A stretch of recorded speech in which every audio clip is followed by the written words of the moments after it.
What is going on? It is Jason, John, and Liz here to talk about Matlock, the Foursome. How are you guys doing? We should have had Justin join us because then there would have been four of us. Well, yeah, hindsight's always 20/20 on this. Anyways, Liz, how are you doing? I'm great. How are you guys? Thanks for having me back. Very excited. But what's everybody been watching? What have you guys been up to? I'll let Liz answer first. All right, I've got two things actually that I've watched that I kind of want to talk about. A TV show that I haven't seen enough people talking about, and a Matlock adjacent movie. Oh, okay. Well, let's hear them. So the TV show Interior Chinatown. Have you guys watched that? I've never heard of it, I must confess. Yeah, no one has, and it's so good. It's on Hulu. I watched it kind of over the holidays. It's based on a book that is one of my favorite books I've read in the last 5 years. So I strongly recommend you read the book also. And it's about Willis Wu, and he starts the book as generic Asian man number 3. He's a child of Asian immigrant parents living in Hollywood, working in Hollywood. So he's working his way up to be Kung Fu guy because that's like the pinnacle of the Asian actor experience. It's very much a satire. It's very self-aware. It's very funny. And Charles Yu wrote the book. He is the showrunner for the show. So he did a really great adaptation of his own book, and took kind of like the most plot part of it to make the show. So it's very much like a speculative thriller, where the characters are on this cop show called Black and White that is like very thinly disguised Law and Order. And they don't really know what's going on, but as they start making choices that their character wouldn't make, things start changing, and it gets very weird and very funny. It's really good. Okay. Like I said, I've never heard of it, but it sounds great. It does sound like it's hilarious. I always like a good satire, so I may have to check that out. Yeah, definitely. Ronnie Chang is in it. He plays the best friend, and he should get some kind of award. He is laugh out loud funny in every episode. How many episodes are there in the season? There's 10, I think. Okay. Cool. And it's just the one season, and I'm hoping they don't make more because it's a complete story. Okay. Cool. What was the other thing that you said that you viewed recently? The other thing I watched was A Face in the Crowd, which is Andy Griffith's first movie. I have seen it as well, and it is fantastic. It's so good. I've had people telling me for like literally a decade I need to watch it, and I kept putting it off. And it's so good.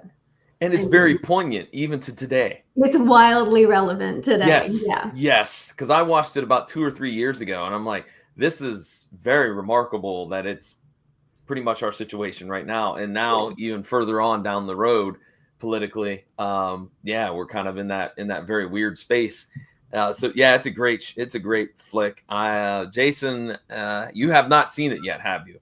I have not seen it yet. Me and Liz were actually just talking about this. I have not seen it yet. Okay. Yeah, definitely watch that. I mean, it's an Elia Kazan movie, so I knew it was going to be good. Bud Schulberg wrote the script. He also wrote the screenplay for On the Waterfront.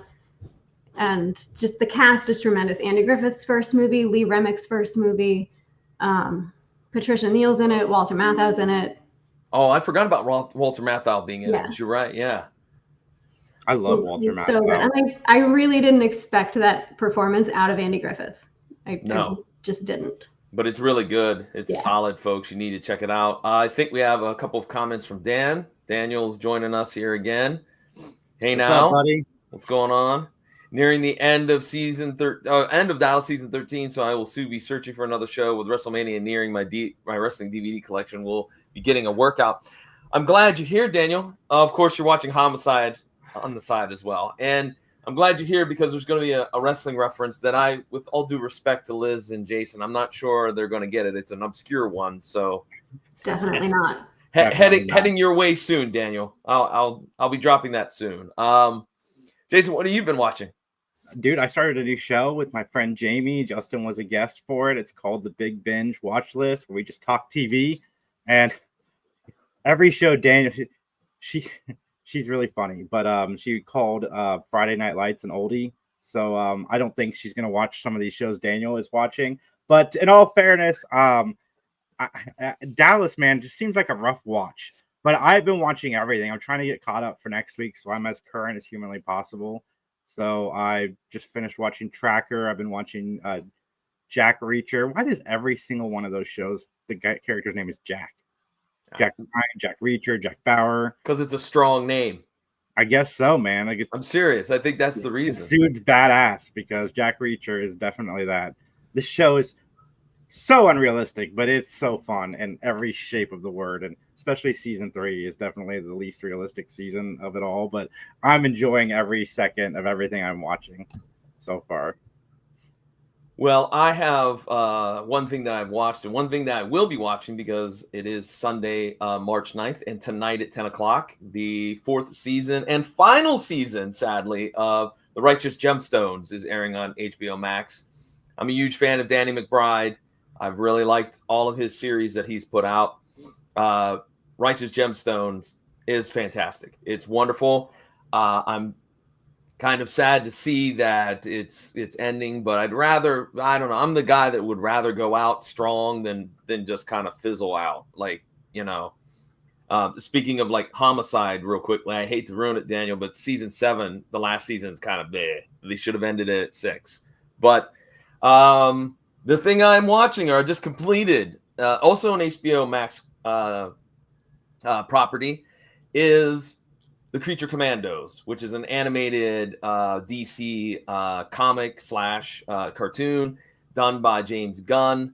It was fine. It's just the Suicide Squad. It's the, hey, we have 6 wacky outcast heroes. We're going to throw them together under Rick Flag, and there they go. They're going to go off and fight bad guys. And I mean, it was all right. I thoroughly enjoyed the character that Sean Gunn voiced called G.I. Robot. He was hilarious. He's a one joke character, but that joke was so perfectly timed every time he told it. It was fantastically funny. So I recommend, if you just want something mindless just to check out and just have fun with. It's only 7 episodes. So, and it's 20-minute clips. So you can theoretically on a Sunday bang them all out and be done. So, all right. Well, by the way, Jason, are you caught up with Matlock? The new Matlock. Okay. Liz, are you? I'm close to caught up. I think I might be 1 episode behind. I just watched like the custody battle episode.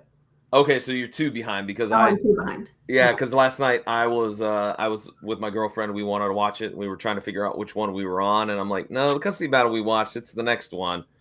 So I got 1 left to go too, but I just mentioned that because we might be having a little bit of a tie-in with that. I'm just gonna tease. We might have a little tie-in with the new episode, the new season and the new series. So that just teasing people just a little bit there. So we got some things in the works, right? It's Jason? Really good, people. You guys should go watch it. Oh well, yes, you should go watch Matlock. It's good. I like it. Yeah. All right. Comment from Daniel again. Let's see, Justin. Can you bring that up? We don't deserve Kathy Bates. We don't. Danny McBride and Walter Goggins are great and everything. Yeah, they are. They are. They are fantastic. Absolutely. All right. With that, then, are you 2 ready to get into our start of the show here? I cannot wait, John. Yeah. All right. Then let's go ahead and get into our opening statements. All right. The name of the episode is The Foursome, and the original air date for this episode is December 20th, 1991. And hey, when you think about an episode dropping right before Christmas, you think of golf, right? I mean, of course. It goes hand in hand with the holiday season.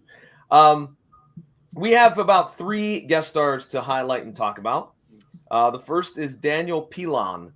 He will be playing the role of Stanton Amory. You may also know him for various other roles, such as Max Jack on Ryan's Hope, Winston Rain in Poltergeist: The Legacy, Senator Rutledge in the movie Shoot 'Em Up, Reverend Moonmaw in a movie called The Reagans, all about Nancy and Ron. You say Moomaw? Moomaw. Somebody should call their grandmother Moomaw. He also played Gavin Newith on Days of Our Lives, Alan Spaulding on Guiding Light, Ronaldo Marchetta on Dallas, and many other roles as well. So there you have it. Daniel Pilon, who does play a very good jerk here on this episode of Matlock, I must say. Yeah, he's not likable at all. No. All right, here we go. Our next guest star is Mitchell Ryan, playing the role of Ellis Blake. Now, you may also know Mitchell, or excuse me, yeah, you may also know Mitchell from his roles in Grosse Pointe Blank as Mr. Bart Newberry. Dr. Wynn and Halloween, The Curse of Michael Myers. All right, Jason, which one is that one? Because I only know them by numbers. That is Halloween 6, which is the very first movie to ever star Paul Rudd.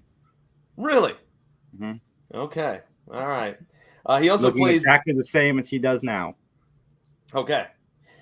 He also played the General in Lethal Weapon, Mr. Allen in Liar Liar, Edward Montgomery on Dharma and Greg, Jonathan Clayton on Wings, Grant Everett on Silk Stockings, Vardis Hammond in the 1995 movie Judge Dredd, and many, many more. I just like to throw out there that I think the Carl Urban, more recent Judge Dredd is fantastic. Much better than the cheesy 1995 one. I have seen neither. You've seen neither? Oh, okay. I've seen neither. Oh, well. I know. Being the big Rob Schneider fan that I am, I can't believe I have not seen Judge Dredd. Yes. Anyway, you know what? I was gonna go back. Let's go back to Daniel Pilon for a moment. Jason, do you know what Poltergeist: The Legacy? Because I've never heard of this. I mean, I know Poltergeist, but I didn't know there was a TV show. Did you know?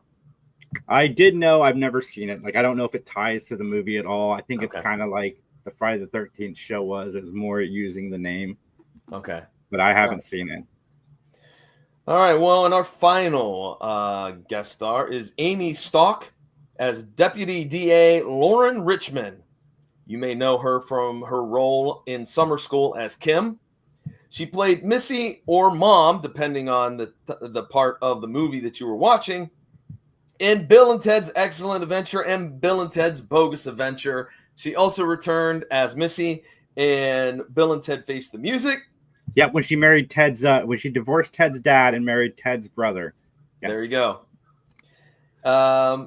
She also played Beth Dillon or Beth Reardon. I assume that there was a marriage on the show on Gunsmoke movie, on 3 Gunsmoke movies, excuse me. She also played Lisa Alden in Dallas, Britta England on Days of Our Lives, and a few others. She didn't have as many credits as some of these other guest stars had. I think she had like 55 or 56 or something like that, but still pretty packed resume, if I may say so myself. Yeah, I love her. All right. Well, then it's time for me to ask both of you a very important question. And that question is, are you ready to give an opinion? Your opinion and only your opinion. So help you. Nope. Have a good night, everybody. Talk to you soon. You love to pull that gag. It's time to testify.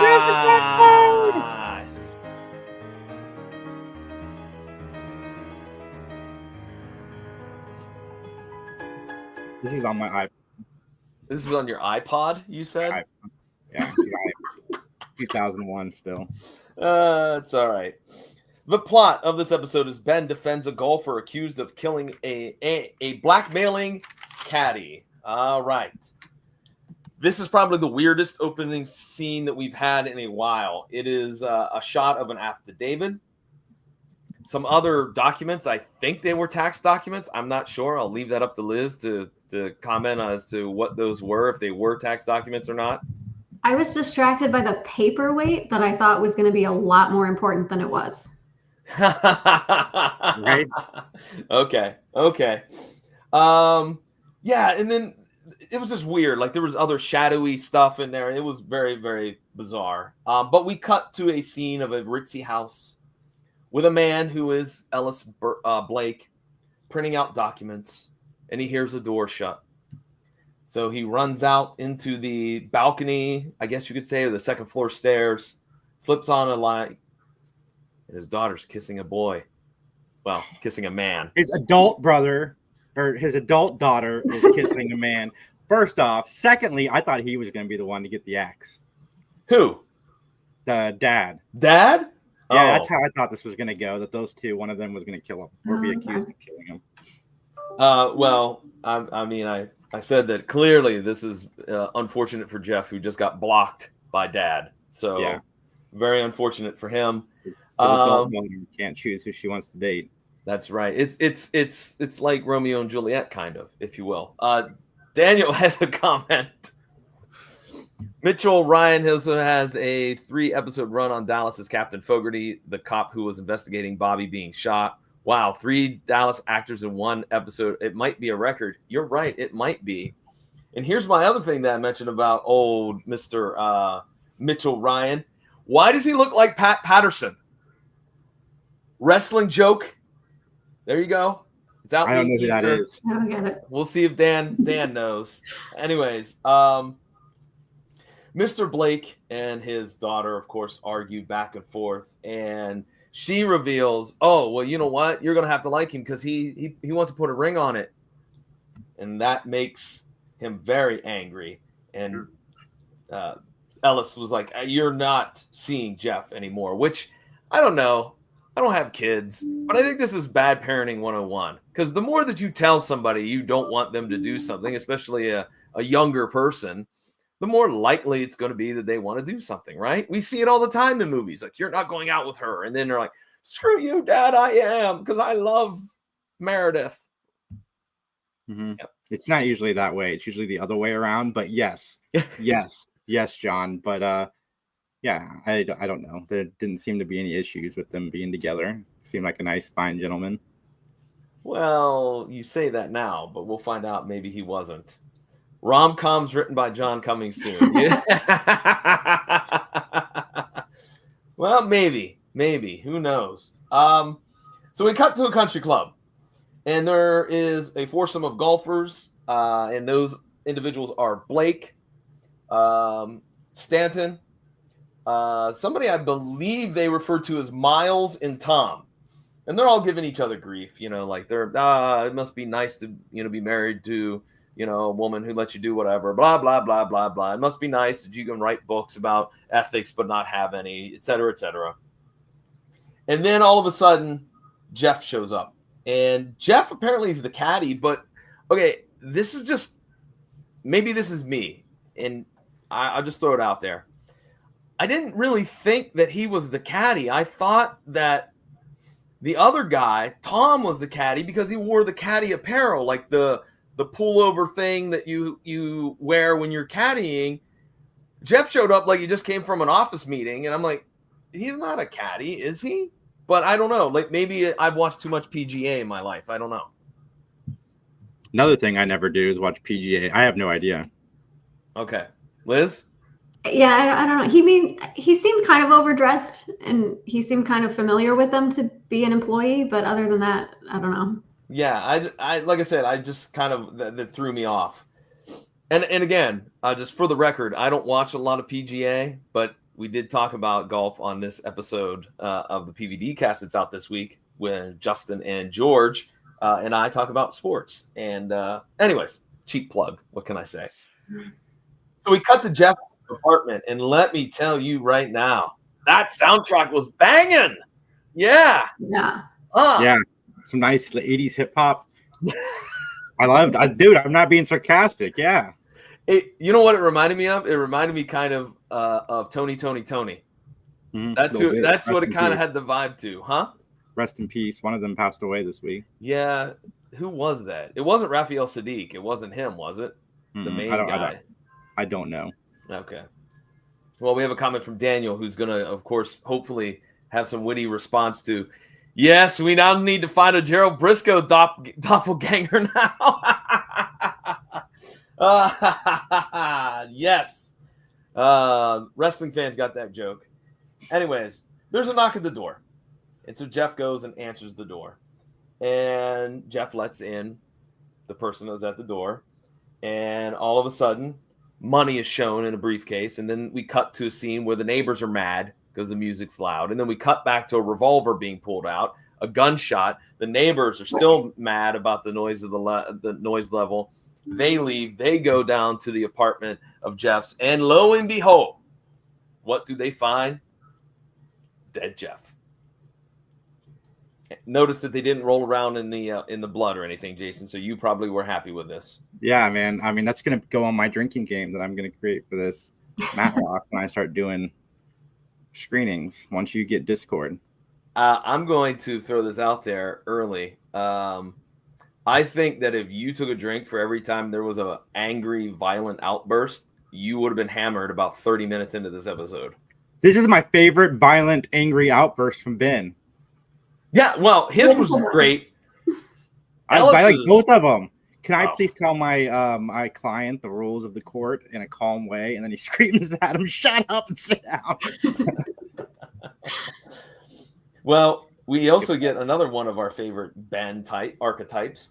We go to police headquarters, and there is all these people. And I wrote down, is this legal? Can you have these many people in a room? Because you have prosecutors, defense attorneys, police chiefs, detectives. This seems very shady, if you ask me. I thought they invited everybody. They invited everybody that was on the streets. Just come on in. Let's talk to this guy. Okay, so Liz, I'm glad you agree with me and you thought the same thing, because I was like, I don't even think they've like booked him for a crime yet. So why is the prosecution there? Like, this is the most awkward introduction ever. Yeah. But Blake, he's like, no, I didn't kill Jeff. And then all of a sudden, one of our favorite Ben archetypes show up, Sleepy Ben, who sleepy, angry, tired, annoyed Ben. Yeah, in his half suit, half PJs, hair a mess. He looks ridiculous. But Julie represents Lauren as the new ADA, and Lauren just gushes over Ben. Mm-hmm. I thought maybe we were going to get a little bit of giddy, dirty Ben. Yes, thank you. I thought he was going to do something, even with Julie right there, because, we'll talk more about that in a little bit. But, yeah, I mean, and then Ben actually gets everybody like, oh, let me talk to my client in private. And so Matlock and Blake, they talk about Ellis, talk about the things that happened that day, that, he was at Columbus, Georgia at a golf outing. He drove home. Nobody saw him. He keeps a gun in his glove box. I love the comment from Ellis.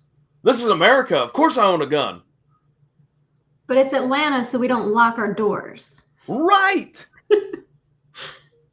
That drives me insane that nobody locks any doors whatsoever. No. Atlanta is the safest city in the United States, John.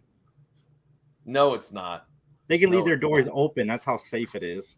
Here you go, Daniel. Here's another wrestling joke for you. You know what? I know it's not the safest place because it's where Bad Street USA is at. I'll wait for your reply, Daniel. Anyways, so basically Blake's gun was used, and there was $10,000 strewn around the condo to frame Blake. And as I mentioned before, Blake's golf outing is what his alibi is. Now, he's kind of a jerk. He is very much a jerk, and just I don't know. Like this character, I don't want to tip my hand early, but I found him to be a little bit annoying. I think we have a comment here. Justin, can you put that up there real quick? Guest starring Julie Summers. There we go. Okay. There's another little snippet before we switch to the courtroom for the first time, but where Ellis says that he's a wealthy man and that he wouldn't just keep a gun in his car unlocked, and Ben, you got to get me out of this, et cetera, et cetera. And then we cut to the courtroom where Julie and Lauren chat about the case, and Julie gives the advice and support of what, and a veteran would give a rookie about, oh, don't worry about facing off with Ben, et cetera, et cetera, et cetera. All right, Blake is outraged. What? Should have given her better advice. Should have, yes. Anyways, we start with the bail hearing. They want $2 million. The prosecution does. That outrages Blake. I was like, you think I can just walk up to an ATM and get $2 million out of the bank? Well, yeah, we do. Yeah, it's like, sit down and shut up, dude. Sit down and shut up. Which they all forget, you only pay 10% of that. I would keep him in jail forever. So he's only paying $200,000 and putting up collateral. So, anyways, so Ben wants $200,000, which that, of course, will be whittled down to $20,000. And eventually the judge goes, $2 million bail sounds good. All right. Blake, still very angry. Mr. Blake is very, very angry.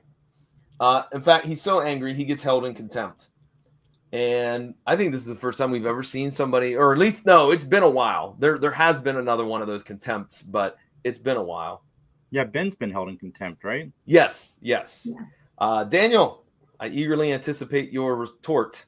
Bad Street 11G. It's also where WCW was headquartered, and we know how they churned out some scary stuff. That's correct as well. So I'll try to now, for the benefit of Liz and Jason, try to withhold more wrestling jokes. So it's all right. I got a mute button. You'll just take me off the screen. I know. I've learned my lesson. I can just do this right here. How you doing, Liz? Let's have a talk. What? So at this time, I just really was like, who is this Fred Bigelow guy, and why is he important? Like Male Gigolo. Sorry. Every time his name is Schneider. We're just gonna keep coming up during this show. Hey Rob, do you want to come on the show? We can talk. I mean, we can talk Deuce Bigelow. We could talk, anything that you've been in, we can talk about. Anyways, yeah, James a big fan of The Animal. Who is?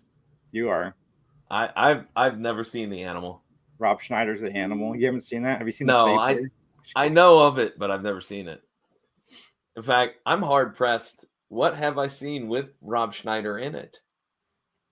Every Adam Sandler movie. No, but I saw one of the there was the one, it came out recently straight to Netflix with Rob Schneider, was a guest star in it. And it was a the football one? No, the one that like they wanted it was the girl was not the right girl, that she had an The Wrong Missy. I actually The like Wrong Missy. Thank you. It's like my first David Spade movie I've liked in a very long time. Yes, thank you. I forgot. I couldn't remember it, but yeah, that was I think this is the last one that I've seen that had Rob Schneider in it. Yeah, it was a fun little rom-com. Yeah, it wasn't bad. He's hardly in it, if I remember correctly. It's yeah, he's one of the guys on the boat, I think. I'm not really a Rob Schneider fan, everybody. He just happens to be in movies that I like. All right, well, back to the episode. So Fred Bigelow, at this time, for the next few minutes, the next 10 minutes of this episode, I'm like, why do we even introduce him? But I give credit to the writers. We circle back to him in a little bit.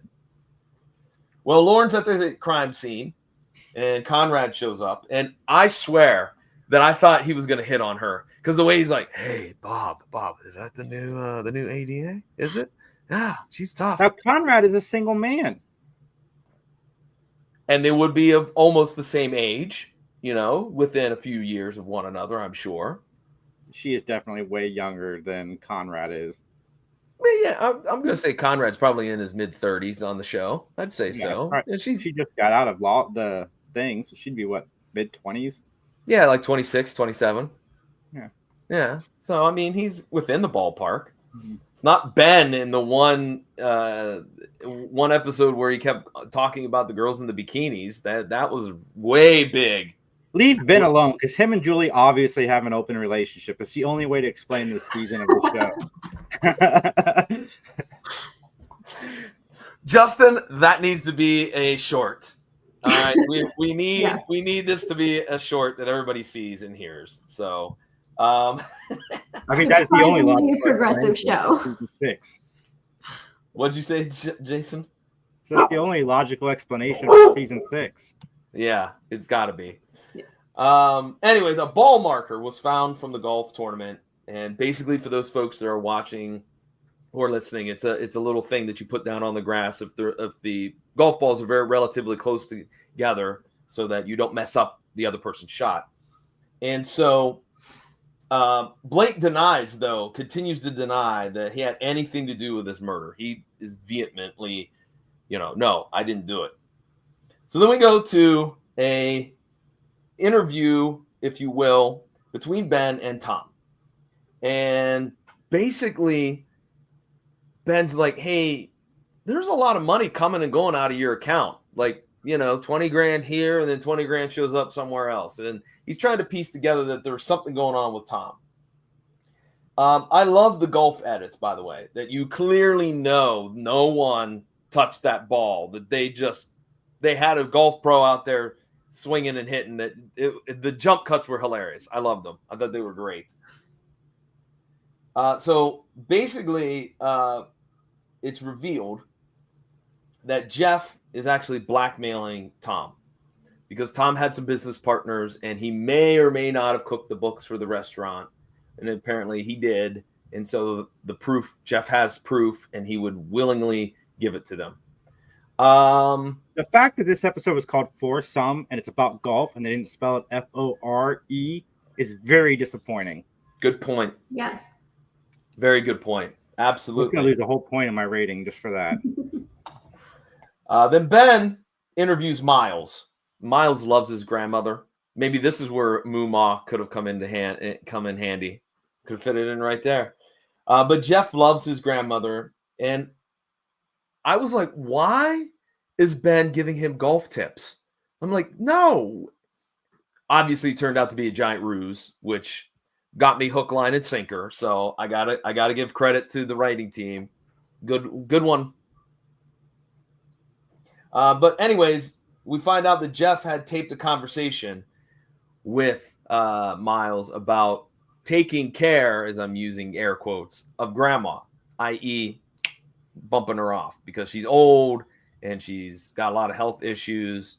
And apparently Miles was like mortified and was like, no, absolutely not. But that's not what the tape says because it's been manipulated. And so this seems like the first one with Tom, that makes sense. Okay, you're cooking the books, you lied to your, business partners. That one seems reasonable. The next one, there's an infidelity. That one seems reasonable. But this one seems ridiculous. Am I the only one that felt that way? I mean, it's a little bit of a stretch. Yeah, I'm just like, it seems like it's a lot of work. The first two guys are getting blackmailed. Wouldn't the rest of you be like, hey, maybe we should get another caddy? Yeah. Yeah. Yeah. Look, yeah. Hey guys, listen, I'm having an affair with Tom's wife. I don't want anybody to know, but I think he knows. So let's get rid of him. Like maybe that's why. Well, anyways, I'll hold off on my comment. I was going to say something, but I'll hold off till later.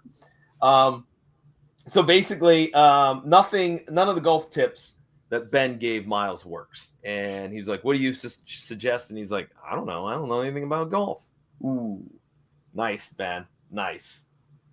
So then we go to an interview between Ben and Stanton. And Stanton is also getting blackmailed because he's having an affair with Tom's wife. And there is pictures floating around. There's always pictures, isn't there? It seems like there's always photos. Yeah, they pose for them in most cases in these shows and movies. Like, they get some really good shots. My thing is, like, I want somebody to get one of those disposable cameras and use that. Or if you're really old like me, you remember the disc camera that had the disc film you put in the side?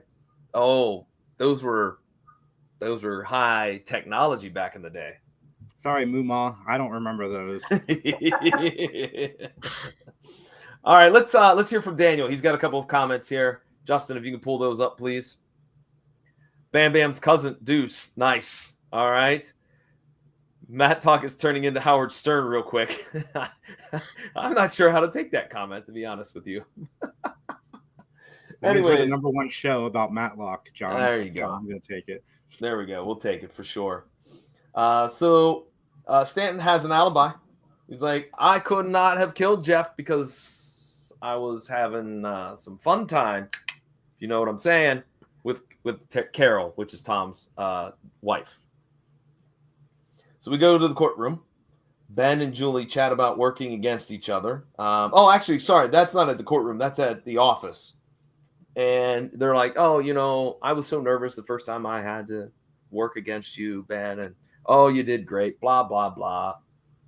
And then Lauren just shows up.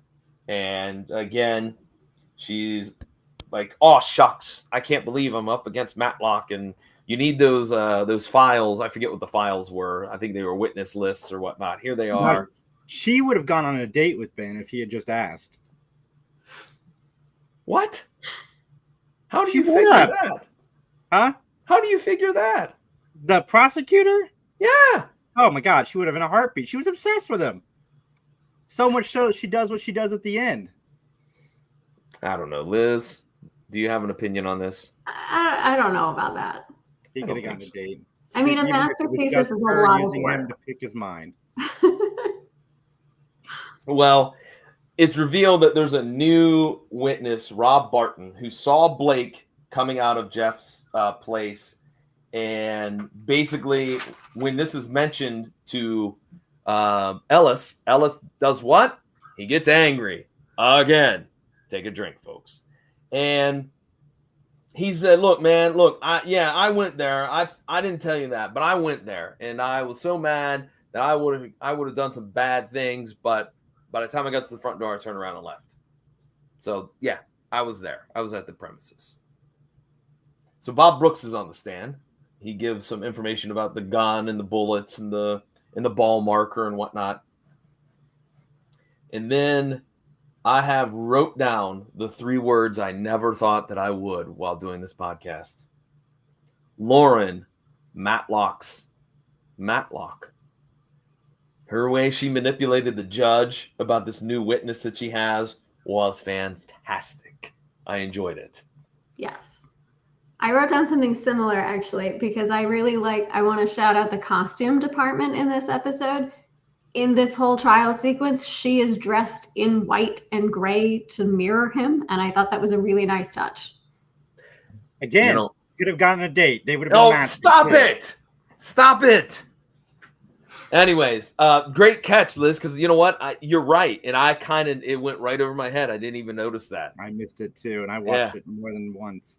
Yeah, but anyway, so Fred Bigelow, American Gigolo, is called to the stand, and basically he says, "Look, while I was in jail with Ellis, he admitted he killed him. All right, which means there's another outburst. Take a drink." So, one little thing, by the way, real quickly, that I would like to mention that it was in my research. The actor, and I didn't write it down his name. I should have done a better job and wrote down his name. But the judge, this is going to be his last episode of Matlock. I think he's not Cooksey. He's the Beaumont was his name. And this is going to be his final swan song, if you will, for the show. So we cut back to Ben's house. Conrad and Ben are talking about the case, and they're reviewing alibis. And Conrad interviews Tom. And then, as he always does, he follows Tom. This is, of course, Tom was a restaurateur. He was busy that night. There was a little bit of hostility between the two of them. And so he follows them, being, Tom and his wife. And Tom and his wife enter this room with lots of people. And being a juvenile in terms of my attitude, I said, is this a foursome? Boom. Anyways, it's more than a foursome if you ask me. But basically it was an AA meeting for Tom. So a little wrinkle to that. Lauren is working late in the next scene, and Julie stops by, and Julie tells her what a great job she's doing, and they hug, and they're like, oh, thank you so very much for everything. And basically, Lauren says, is there anything I can do for you? And Julie says, win one for me. Yeah. So that rivalry is still there. So we are going back to the courtroom. Bob Brooks is back on the stands, and the money was sent for Prince, which my question was why it seemed like this was an afterthought. This should have been done right out of the gates. Am I right? Yes, definitely. Yeah. So the money was sent for Prince. Blake Ellis, I keep referring to him by his last name. Ellis, his prints are on 3 $50 bills. And it's time for what now again, you two? What time is it? Time for another outburst. Yes, take a drink, indeed. In fact, that's a great idea.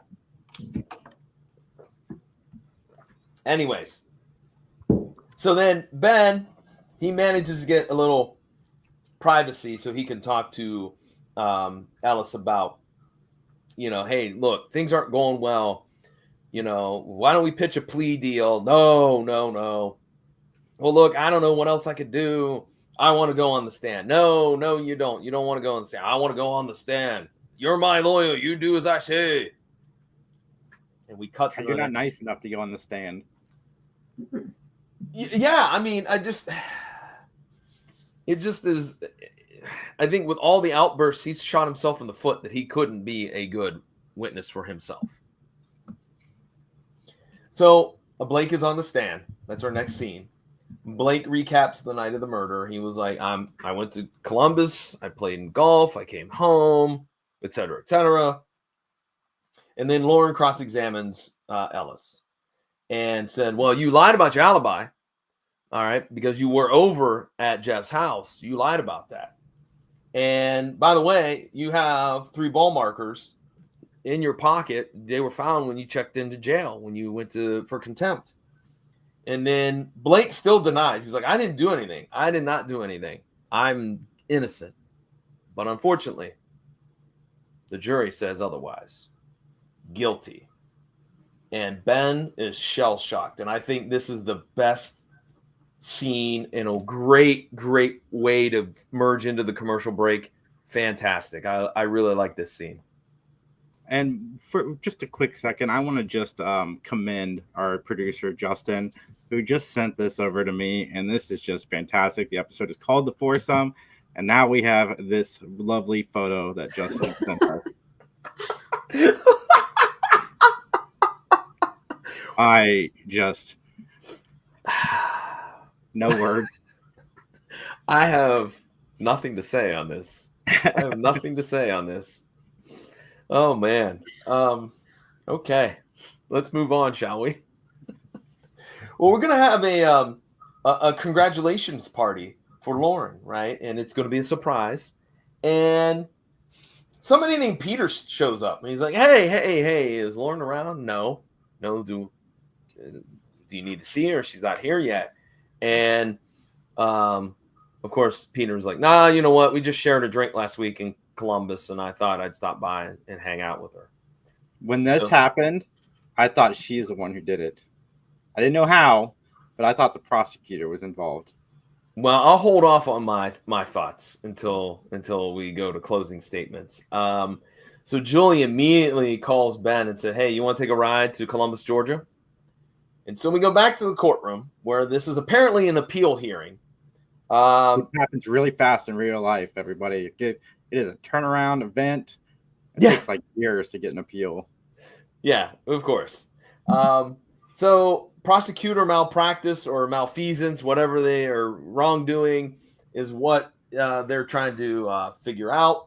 Lauren is very much angry. She, quote, calls Matlock a sore loser. I loved how the judge was like, look, I understand Mr. Matlock likes a little leeway. I think I'm going to give him a little leeway. No, really? At least they acknowledged it this time. At least, Ben's record kind of spoke for itself in this instant, and we didn't have to go through he's not going to let him have it. I guess. Yeah. I just was like, maybe it's because the judge was like, hey, I'm done. Can you write this in the script? Can we have this? Can I have this line, please? Maybe that's what it was. I don't know. But I was like, I wrote down leeway. Ha, ha, ha, ha, ha, ha, ha, ha. All right. Dennis Fry comes into the courtroom and he goes to the stand. And he is the manager of the pro shop down there at the golf course in Columbus. Lauren bought a ball marker the day or two before the actual murder takes place. And so Lauren used that ball marker to frame Ellis. And that doesn't isn't the only piece of evidence that Ben has. He calls Stanton to the stand, and he says, "Look, I was with Tom's wife." Ben was like, "Nah, you can't be with you can't be with Tom's wife, because Tom's wife was in a meeting of about 50 or 60 people for AA. So no, that's not true." So enter Karen Brown. She's a banker who helps Stanton, avoid. He gets the VIP treatment basically when Karen is working. So that's basically the gist of it. Mhm. And Karen, her prints are all over the money. That $10,000 has her prints everywhere except for 3 $50 bills, which we find out was swapped out when Ellis went to jail. That someone went down there, took the money, took it from evidence control, changed out 50s for 50s, and then put it back. And Lauren is accused of switching out the cash because, in the smartest maneuver ever for somebody trying to get away with a crime, she signed into evidence control. It's right there on the paper. Fingerprints also be on the money? Like, that was the part that I was hung up on. That seems like the easiest way to prove this. Yeah, that also is very, you're right, Liz. That also is very, very, very convenient that you could just check the fingerprints. So she apparently also used some money to pay off Fred, and that's where Fred comes back in. So, all right. And Stanton is actually the guy behind the murder. All right. Because he kind of knew where Ellis was going to be. He got the $10,000. He knew where his gun was. He goes over there. He shoots him. And so basically Stanton is, I guess, guilty as charged. Although I will ask this question because we're almost done with the episode. At the end, didn't they say that they held Lauren over for questionings and she just gets to walk out of the courtroom? I'm like, no one's going to escort her, not a bailiff or anything. We're just going to let her run around loose, if you will. Well, I think that in that case, it's got to be handled by the district attorney directly. Okay. So she would probably go see her boss. Okay. All right. Well, Julie, it's more of a fireable / getting kicked out of the bar, I think, before criminal, but I could be wrong. I only know what I know from watching these shows. So, and we know a lot. We could be attorneys. We could be. I mean, I've seen 30 seasons of Law and Order together. Yeah, absolutely. I had an ex-girlfriend. I said that one time in front of an ex-girlfriend. She goes, no, John, you can't be a lawyer. You could be a lawyer on TV, but you can't be a lawyer. I'm like, I'll take that as a compliment. Thank you. All right. Julie replaces Lauren. She makes the request to do so. And then the judge reprimands Lauren. How dare you be a vigilante, so to speak? And Julie gets the case tossed out. And then I put down, is Lauren arrested? Because I was kind of like, this seems like this could be a felony. And so, Jason, thank you for giving me your 2 cents worth. And Lauren apologizes and tries to make it all about Ben. I was under a lot of pressure. I had to beat you. You're the GOAT. I don't know if I could have done it, et cetera, et cetera. I'm an obsessed fan. I want to take you out for dinner. Anyways, and Ben, of course, was like, okay, that's great. Moving on. So Ben and Julie, they talk a little bit about the case, and then they're off to go have dinner. Julie and Ben, Jason, had dinner.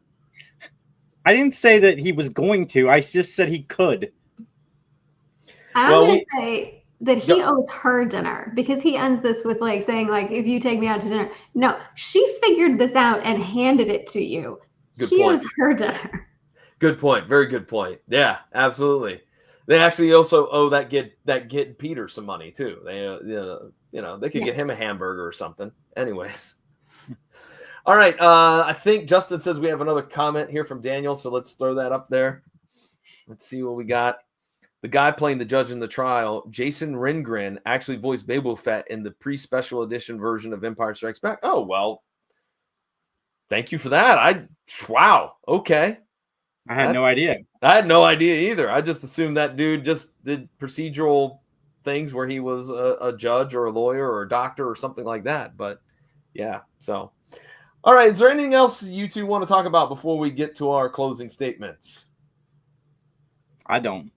Okay. Liz, any comments? I'll save my comments for my closing statements. All right. Then let's get on into it with our closing statements. This is the part of the podcast where we rate the show on a gavel system. 1 gavel means 5 gavels means we absolutely loved it. Negative 30 gavels means that we're going to go watch golf and probably fall asleep. I give this a 3-ish. I like this episode. I thought it was fun. It's cheesy. I had a good time watching it. It gave me Angry Ben. I love Angry Ben. Gave me Belligerent Ben. I like Belligerent Ben. I'm gonna charitably give it 3. I think it's a 2 gavel episode, but half a point for the costume department and half a point for the time travel that I feel like has to happen, because that's the only way like this timeline actually makes sense with the ball marker purchase and planting evidence. And I don't know. It was kind of a mess. Well, I'll be the odd man out. I gave it 4. And here's why. I like that Ben lost the case, even though we knew that something had to happen because it was, it's Ben.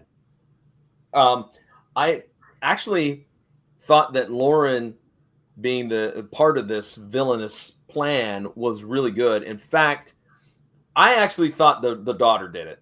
Like, I came to the conclusion about 20 minutes in, I'm like, the daughter did it because Jeff can't be, if I can't have him, nobody can. That type of like psychotic mind thought. And I did say to go ahead, Jason. This should have been a 2-part episode, to be completely honest, with it ending with him losing and then some kind of a nugget to bring you back, kind of flesh out her being, a bad DA agent. I do agree that the ending was a bit rushed, but sorry, John, continue. Well, I actually thought to myself, I'm like, would it be wild if the ADA is involved in this? And I was right, but at the time I didn't know. So I like that. My only 2 things that I did not like was the constant outbursts. Like, I was like, come on, we're beating a dead horse here. And I did think that I wrote down the whole thing about Jeff being a good caddy. So, but yeah, I kind of dug it. But Liz, did you have a comment that you wanted to share? No. Oh, okay. I thought you began to talk and one of us cut you off. Sorry about that. So, all right. So overall, 3.5, 3. Is that what you gave it, Liz, or 3.5 as well? I gave it 3. 3, and then 4 for me. All right. Our producer is hard at work. He made a new one, and this one is better. I do agree with Justin. Here you go. This is great. Look for Ace Calhoun.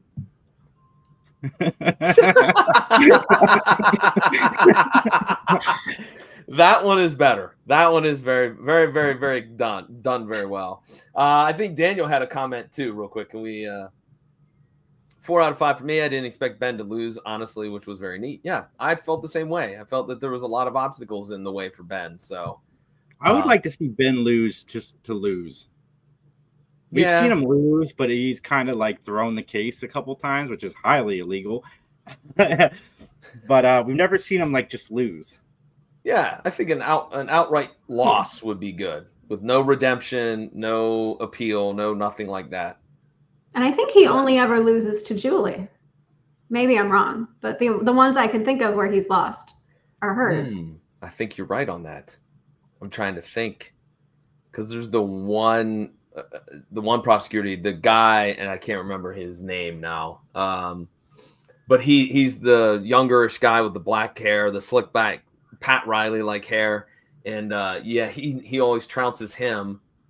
So maybe Julie might be the only one he's lost to. You can think, because it's the one with the twin brothers, and then there's the one it's earlier with Nana Visitors in it, but she actually killed the person too. Yeah.